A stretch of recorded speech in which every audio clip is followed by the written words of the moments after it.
Hello guys, मैं हूं दीपक और मैं स्वागत करता हूं आपके अपने यूट्यूब चैनल मैग्नेट अकाउंटिंग पर। गाइज, आज के इस वीडियो लेक्चर में हम बात करने वाले हैं कॉन्ट्रा वाउचर के बारे में। कॉन्ट्रा वाउचर क्या होता है और कैसे कॉन्ट्रा वाउचर का यूज किया जाता है, जानेंगे पूरी डिटेल के साथ। तो चलिए बिना टाइम वेस्ट किए आज का लेक्चर शुरू करते हैं।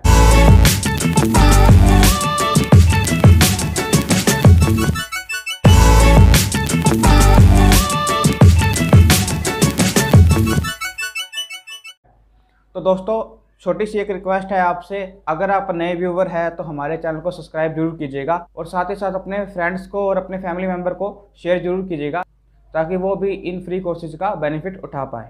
तो चलिए बात करते हैं कॉन्ट्रा वाउचर की। कॉन्ट्रा वाउचर क्या होता है, तो देखिए सिंपली शब्दों में समझा जाए तो जब हम बिजनेस में खुद के एक अकाउंट से दूसरे अकाउंट के अंदर ट्रांजैक्शन करते हैं तो उनकी एंट्री को कॉन्ट्रा वाउचर में रिकॉर्ड किया जाता है। यानी कि थर्ड पार्टी के साथ ट्रांजैक्शन ना होकर अगर हम खुद के साथ ही ट्रांजैक्शन करते हैं तो उनकी एंट्री कॉन्ट्रा वाउचर में की जाती है।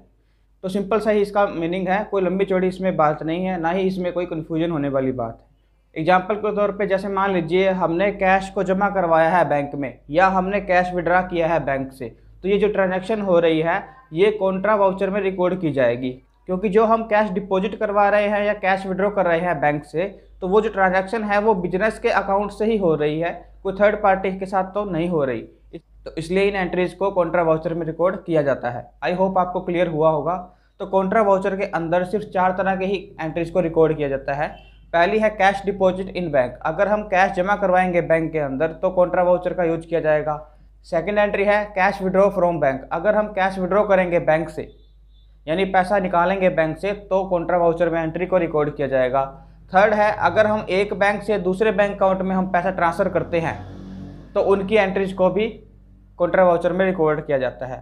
फोर्थ है अगर हम किसी एक कैश अकाउंट से दूसरे कैश अकाउंट में पैसा ट्रांसफ़र करते हैं तो भी कॉन्ट्रा वाउचर के अंदर एंट्री को रिकॉर्ड किया जाएगा। बस इतनी ही 4 तरह की ट्रांजैक्शन है जो कॉन्ट्रा वाउचर में रिकॉर्ड की जाती है। तो चलिए हमारे पास यहाँ पर कुछ एग्जांपल्स हैं जिनकी हेल्प से हम कॉन्ट्रा वाउचर को जानेंगे और समझेंगे किस तरह से एंट्रीज को किया जाता है टैली प्राइम में। तो पहली एंट्री हमारे पास है cash deposit in HDFC bank rupees 15,000। तो हमने कैश जमा करवाया है HDFC बैंक के अंदर। तो ये जो ट्रांजैक्शन हो रही है कैश को जमा करवाने की, ये कोई थर्ड पार्टी के साथ तो हो नहीं रही, यानी कि जो कैश का बैलेंस है वो बैंक अकाउंट के अंदर ही जा रहा है ये, और जो बैंक है वो बिजनेस का ही है, यानी पैसा बिजनेस के अंदर ही है। तो ये एंट्री कॉन्ट्रा वाउचर में रिकॉर्ड होगी। और जब हम कैश को जमा करवाते हैं तो क्या एंट्री होती है, बैंक HDFC बैंक डेबिट हो जाएगा और कैश क्रेडिट हो जाएगा। क्योंकि HDFC बैंक क्या है, पर्सनल अकाउंट को रिप्रेजेंट करता है और पर्सनल अकाउंट का रूल क्या है, debit the receiver credit the giver, यानी कि जो रिसीवर है उसको हम डेबिट करेंगे और जो गिवर है उसे क्रेडिट करेंगे। और जो कैश है वो रियल अकाउंट को रिप्रेजेंट करता है। रियल अकाउंट का रूल क्या है, debit words comes in credit word goes out, जो जो जा रहा है उसे हम क्रेडिट करेंगे। तो बैंक को मैंने डेबिट किया और कैश को क्रेडिट किया। तो इस तरीके से हमारी जनरल एंट्री बन गई है। अब इसको हम टैली में रिकॉर्ड कर लेते हैं। टैली को ओपन करने के बाद हमने वाउचर में जाना है। वाउचर में जाने के बाद हमें टैली के अंदर by default payment voucher open हुआ मिलता है। तो हमें कॉन्ट्रा वाउचर को ओपन करना है तो उसके लिए हम कीबोर्ड से F4 प्रेस करेंगे। जैसे ही F4 प्रेस करते हैं तो कॉन्ट्रा वाउचर हमारा ओपन हो जाएगा। अदरवाइज आप माउस की हेल्प से भी कॉन्ट्रा वाउचर को ओपन कर सकते हैं। राइट साइड में काफ़ी ऑप्शंस हैं, उसमें से हम कॉन्ट्रा वाउचर पर जाकर क्लिक करेंगे। जैसे ही क्लिक करते हैं कॉन्ट्रा वाउचर हमारा ओपन हो जाएगा। तो ध्यान रखने वाली बात यह है गाइज कि जो रिसिप्ट वाउचर होता है और जो कॉन्ट्रा वाउचर होता है इसके अंदर टैली हमसे पहले क्रेडिट पूछता है कि क्रेडिट क्या हुआ है, तो हमें सबसे पहले क्रेडिट करना होगा। तो हमारी एंट्री क्या थी, बैंक में जमा करवाने की, HDFC bank account debit to cash account. तो मैं यहाँ पर कैश को क्रेडिट कर देता हूँ। तो यहाँ देखिए जो लेजर की लिस्ट आ रही है टैली में, इसके अंदर सिर्फ 2 ही अकाउंट हमें शो हो रहे हैं, एक बैंक अकाउंट और दूसरा कैश अकाउंट। इसके अलावा कोई भी लेजर यहाँ पर शो नहीं हो रहा, क्योंकि जो वाउचर है वो सेल्फ ट्रांजैक्शन को रिकॉर्ड करने के लिए ही बना हुआ। अगर F5 प्रेस करता हूँ या कोई और वाउचर खोलता हूँ तो देखिए यहाँ पर बाकी बचे सारे लेजर्स यहाँ पर आ चुके हैं। तो चलिए कॉन्ट्रा वाउचर में एंट्री रिकॉर्ड करते हैं। कॉन्ट्रा वाउचर के अंदर पहले कैश को क्रेडिट करेंगे, कैश हमारा क्रेडिट हो जाएगा 15,000 से, उसके बाद HDFC बैंक डेबिट हो जाएगा 15,000 से। तो जैसे ही मैं एंटर प्रेस करता हूँ यहाँ पर मुझे कुछ टैली डिटेल मांगता है, तो ये डिटेल मैं चाहूँ तो भर सकता हूँ। उसके बाद आता है डिनोमिनेशन। डिनोमिनेशन क्या होता है, इसमें टैली हमसे पूछता है अभी आपने कितने रुपए के नोट जमा करवाए हैं, 2000 के कितने हैं, 500 कितने हैं, 100 के कितने।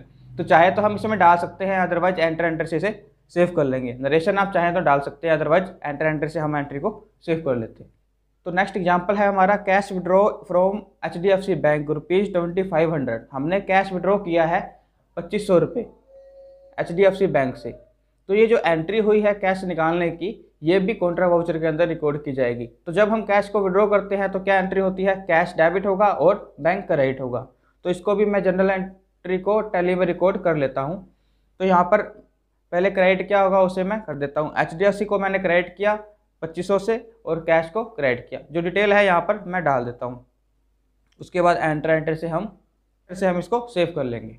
नेक्स्ट एग्जाम्पल है हमारा 5000 rupees transfer from HDFC bank to PNB bank. हमने 5000 रुपये ट्रांसफ़र किए हैं एक HDFC बैंक अकाउंट से PNB बैंक अकाउंट में। तो ये जो ट्रांजैक्शन हुई है ये भी कॉन्ट्रा वाउचर में होगी कि हमने एक बैंक से दूसरे बैंक में पैसा ट्रांसफ़र किया है। तो जब हम अकाउंट एक बैंक से दूसरे बैंक अकाउंट में फ़ंड ट्रांसफ़र करते हैं तो उसकी एंट्री क्या होती है, तो PNB में पैसा आ रहा है तो PNB डेबिट हो जाएगा, HDFC बैंक क्रेडिट हो जाएगा। तो यहाँ पर PNB का लेजर क्रिएट नहीं है तो मैं यहाँ पर क्रिएट कर लेता हूँ। इसी से मैं लेजर को क्रिएट करूँगा। बैंक को हम बैंक अकाउंट ग्रुप में ही रखते हैं। उसके बाद एंटर एंटर से हम इसको सेव कर लेंगे और HDFC बैंक को हम क्रेडिट कर देते हैं 5000 से और PNB को डेबिट कर देंगे और जो डिटेल है वो भर देंगे, अदरवाइज एंटर एंटर से हम इसको सेव कर लेंगे। तो ये भी एंट्री हमारी कॉन्ट्रा वाउचर में रिकॉर्ड हो चुकी है। तो नेक्स्ट एग्जांपल है हमारा ट्रांसफ़र कैश ₹10,000 इन पैटी कैश अकाउंट, कि हमने 10,000 रुपये पैटी कैश अकाउंट के अंदर ट्रांसफ़र किए हैं। तो दोस्तों आपको पैटी कैश के बारे में तो पता ही होगा, पैटी कैश क्या होता है, हमने अकाउंटिंग टर्मिनोलॉजी वाली वीडियो में इसके बारे में बताया था। तो पैटी कैश के बारे में थोड़ा सिंपली डिफाइन कर देता हूँ कि बड़ी बड़ी कंपनीज़ के अंदर छोटे मोटे खर्चे के लिए एक असिस्टेंट रखा जाता है कि ताकि वो इन छोटे मोटे खर्चों को पे कर पाए। तो हम क्या करते हैं, उस असिस्टेंट को कुछ कैश पकड़ा देते हैं इन खर्चों के लिए, उसे पैटी कैश कहा जाता है। पैटी कैश है वो कैश इन हैंड का ही एक पार्ट माना जाता है। तो जब हम पैटी कैश के अंदर ट्रांसफ़र करते हैं कैश को तो उसकी एंट्री क्या होती है, petty cash account debit to cash account. तो इसकी एंट्री भी कॉन्ट्रा वाउचर में रिकॉर्ड की जाएगी। तो कैश को यहाँ पे क्रेडिट कर देता हूँ 10,000 से और पैटी कैश को यहाँ पे डेबिट कर दूंगा 10,000 से और एंटर एंटर से इसको हम सेव कर लेंगे। अब यहाँ पर नरेशन हम चाहे तो लिख सकते हैं, एंटर एंटर से सेव करेंगे और एंट्री हमारी सेव हो जाएगी।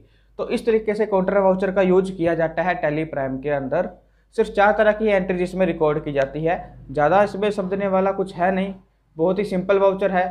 तो उम्मीद करता हूँ आपको ये वीडियो लेक्चर पसंद आया होगा और अगर किसी भी तरह का टैली से रिलेटेड आपको डाउट है तो आप कमेंट सेक्शन में हमें बता सकते हैं।